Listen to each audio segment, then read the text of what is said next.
So we're going to bring it back to the remote worker kind of the discussion we started, and I had a couple of things I wanted to just touch back again. So in a remote working environment, uh, outside of merely standing up that communication piece, that which says your outside employee can now speak with someone internally, they can get calls, they can have conference calls, audio, they can do conference calls, video, part of that collaboration piece. As people start returning to work, right? It's a new normal. Some people are looking at this in modular check boxes. I have somebody out there from outside that can now call in. Right. Check, that's remote worker. Now we have we need to be able to diagnose and track and monitor. Then we need to be able to secure and track and monitor, also patch. What are some of the assessments that clients could start lining up right now that would help them stabilize the remote workers that they're doing, normalize the remote working environment and experience? And in this last piece, and I'm kind of getting ahead, I think, of where everybody is right now, how do we ensure that when the dust settles, business returns with minimal impact? Well, it's a loaded question. Again, obviously, right now. And we got 5 minutes. Yeah, Go. no, but I mean, look, obviously, right now is tough because the reality is no business is going to be unscathed, right? So we can, we can only do what we can for our own business, right? And again, as far as the sort of things that need to happen, or at least on a go-forward basis, training. I mean, I can't stress training enough, that people need to be trained. There has to be an awareness training, okay? At least if I'm talking in the security space, to understand exactly what they need to know, what they need to do, how they need to act. I mean, as an example, right now, phishing has gone crazy right now. There are tons of coronavirus related phishing scenarios or phishing attacks that are going on. People now are pretty stressed out, and people are getting tons of emails, and they're just clicking and clicking and clicking on links, and it's a disaster. Okay, and again, I get it. Obviously, it's special times now, but the reality is, people need to be trained on this kind of stuff. The other type of thing is, this is going to be a learning exercise for us, that when everyone is working from home, you're starting up at 10%, 20%, 30%. Eventually, it's the entire company working from home or working from wherever. You're going to see, wait a minute, we didn't have enough bandwidth. Let's take that off. Let's ensure we got enough bandwidth, or at least bandwidth that can scale to our needs. So again, things along those lines. Incident response.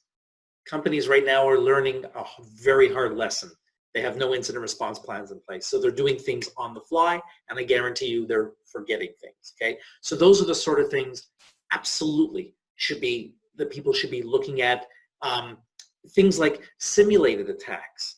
What people should be doing is, once the dust settles on all this, do another one of these types of attacks, be it pandemic or be it any other type of attack, just to see how well you do, okay? And based on that, you take notes, you say, okay, we had a problem here, we had a problem there, and you can then revisit it or basically update your plans accordingly, okay? So these are the sort of things that I would recommend. But again, obviously, we're in special times right now. It's very, very difficult to have thought of all these sort of things, because very often what you do is it's just your company that has an issue, and you could still buy food and you can still get things, and whereas now, of course, that it's a challenge for everybody. Okay, so again, this is kind of a special case, but the reality is companies are just not prepared for these sort of things. Okay, and you just need to be. These are the sort of things that companies need to have in place, be it people who can do the work. And by the way, even if all your own employees, let's say some of them can't work, there's problems, there aren't enough PCs to go around, aren't enough laptops, perhaps you could have an outsourced vendor help you out. You contact, they parachute in a bunch of people, they help out, be it remotely or on premise, whatever the case may be. So these are the sort of things that companies have to think about in the case of these outages or problems like this that might come up and do come up. That makes sense. So having a conversation with your partners, and most businesses have, a bevy of partners that they go to, and Sure. and they will ask, some of their trusted advisors will ask questions like that will pertain to outsourcing, or how do you staff augment, and those might be good questions to start having now, Absolutely. because companies are focused on literally keeping the lights on, and Absolutely.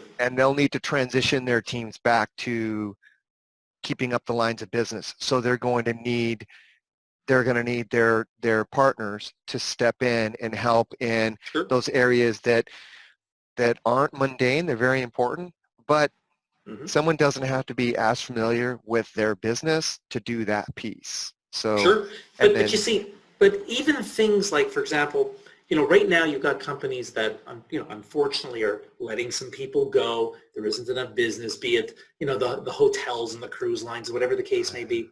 So what a company also needs to have are standard operating procedures, the proper processes and documentation that has to be listed out. So for example, if you bring someone new on board, you should be able to hand them all the policies, what you have to abide by, and standard operating procedures. This is how you do your job, to save time on training and that sort of thing, so you can get people instantly to just step in and do whatever needs to be done, be it your own employees or people you're hiring, or be it an outsourced vendor. So it's really, really important to have this documentation. And again, unfortunately, many, many companies either have no documentation, or it's very much lacking. They don't have information security policies and standards and that it sort of might thing. be outdated, and 100%. and It what almost we've always seen is.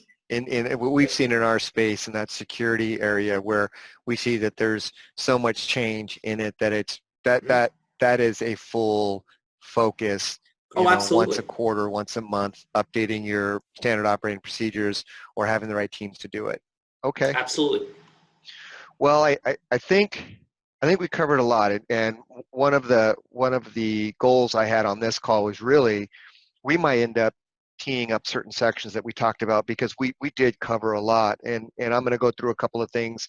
My original thought when you and I were talking about having this call was, hey, we're seeing some clients stand up these remote workers, and I think they're missing some things, and it isn't that they wouldn't want to do them. It's they're so focused on this one piece. They're so focused on outside calling in, setting up a conference, having collaboration, and there's a lot of underpinnings to that. So Sure.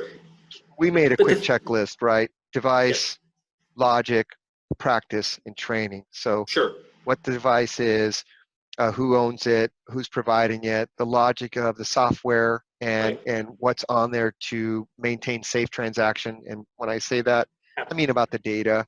Practice, what are we doing? How are we getting that Mhm. information? Where are we when we're getting that information? And Mhm. training. Those are those are Absolutely. br- those are pretty big pieces that we talked Those are about. huge pieces. Absolutely. And again, people right now, or companies, are focused purely on staying up. So, that people can work and people can do what they need to do. Security, unfortunately, right now is not quite top of mind. And I mean, I hate saying it needs to be, but it really does. I mean, it's one of those things where, unfortunately, there are going to be people out there who are going to take advantage, and they are. I mean, I've been seeing a huge, huge uptick in security incidents, phishing, things along those lines. So people really, really need to be cognizant of this and just pay attention. Okay.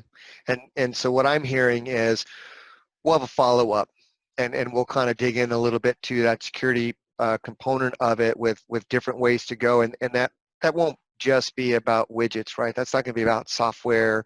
No, It'll be no. about practice. It'll be about training. But it also, I feel like we had so much more to talk about when you brought up, business continuity planning, or BCP, or disaster recovery planning, the DRP, and then incident response, and really understanding that where they fit. Like there's the overarching business continuity planning, and then Sure. there's DR, and then Mm-hmm. incident response is really part of all of that, of Mm-hmm. either of those. Absolutely. And I think that, although we can't tackle that now, it's definitely something I Our believe next people discussion. That'll be our next discussion. I think people will want to hear about it. Um, Absolutely. I appreciate your time, and look forward to doing this again. I'd like to get some feedback from people that are listening. If there were certain components that they liked, or they wanted more information, then we could help build what that next conversation will look like. My goal in this is to really make it easy. You know, we're in a scary time right now where people are moving fast and they're, like you said, trying to keep businesses going, you know, keep the lights on. And Absolutely. and our goal is to say, well, while you're doing that, consider a couple of things now, and Right. then as we move forward, we're going to provide some other things to think about.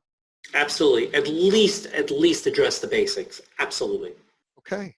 So again, I appreciate your time, James, and My let's pleasure.